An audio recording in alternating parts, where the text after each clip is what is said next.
लोकसभा चुनाव अपने अंतिम चरण की तरफ बढ़ रहा है और चुनावी पंडितों के प्रिडिक्शंस आने शुरू हो गए हैं। परंतु एक स्टेट ऐसा है जिसके बारे में प्रिडिक्ट करने से हर कोई कतरा रहा है और वो स्टेट है महाराष्ट्र। सिफोलॉजिस्ट, पॉलिटिकल एनालिस्ट सब लोग इस बात की प्रतीक्षा कर रहे हैं कि महाराष्ट्र की जनता का जनादेश क्या होने वाला है। आइए जानते हैं कि महाराष्ट्र को समझना इतना जटिल क्यों हो रहा है। सबसे पहली बात तो महाराष्ट्र के दो बड़े क्षेत्रीय दल जो हैं वो विभाजित हो चुके हैं। शिवसेना का विभाजन शिंदे सेना और ठाकरे सेना में हो चुका है और एनसीपी का विभाजन अजीत गुट और शरद गुट में हो चुका है। अब जब शिवसेना और एनसीपी का विभाजन हुआ तो इनके बहुत सारे बड़े चेहरे जो हैं वो बीजेपी के साथ चले गए, लेकिन यहाँ सबसे बड़ी बात यह है कि नेता तो बीजेपी के साथ शिफ्ट हो गए, लेकिन मतदाता कहाँ है? वो अभी भी पुराने दल से जुड़ा हुआ है या अपने नेताओं के साथ शिफ्ट हुआ है। इस बात की जानकारी अभी तक किसी को नहीं है, क्योंकि इस विभाजन के बाद स्टेट लेवल का कोई बड़ा चुनाव हुआ नहीं है।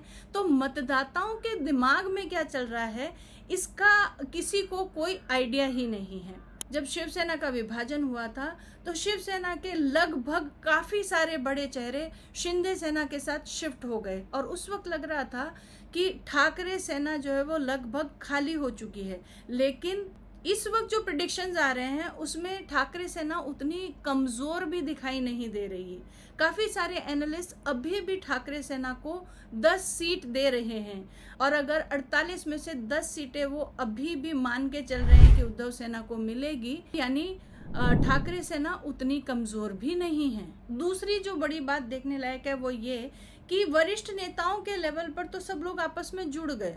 तो शिंदे सेना भाजपा के साथ है और एनसीपी का अजीत गुट भाजपा के साथ है। तो जो सीनियर लीडर्स हैं वो तो साथ उठ बैठ रहे हैं, जनसभा कर रहे हैं, लेकिन क्या वो कम्युनिकेशन निचले लेवल पर, जमीनी स्तर पर मतदाताओं को जा रहा है? जिस भी लोकसभा में महायुति का कैंडिडेट एनसीपी का है, वहां पर क्या भाजपा और शिवसेना का कार्यकर्ता ग्राउंड लेवल पर उतरकर अपने वोटर से ये कम्युनिकेशन दे पाया है कि अगर आपको मोदी जी को फिर प्रधानमंत्री बनाना है तो आपको एनसीपी के जो कैंडिडेट है उनको वोट देना होगा? क्योंकि यहाँ सोचने वाली बात यह है कि भाजपा का जो वोटर कल तक एनसीपी के नेताओं को करप्ट मानता था, क्या वो आज मोदी जी को जिताने के लिए एनसीपी के नेता को वोट देगा? क्योंकि जो अलायंस नेताओं के लेवल पे हुआ है वो जब तक मतदाताओं के लेवल पे एग्जीक्यूट नहीं होता उस अलायंस का कोई लाभ नहीं है। और इस अलायंस में मतदाता इन्वॉल्व हुए हैं कि नहीं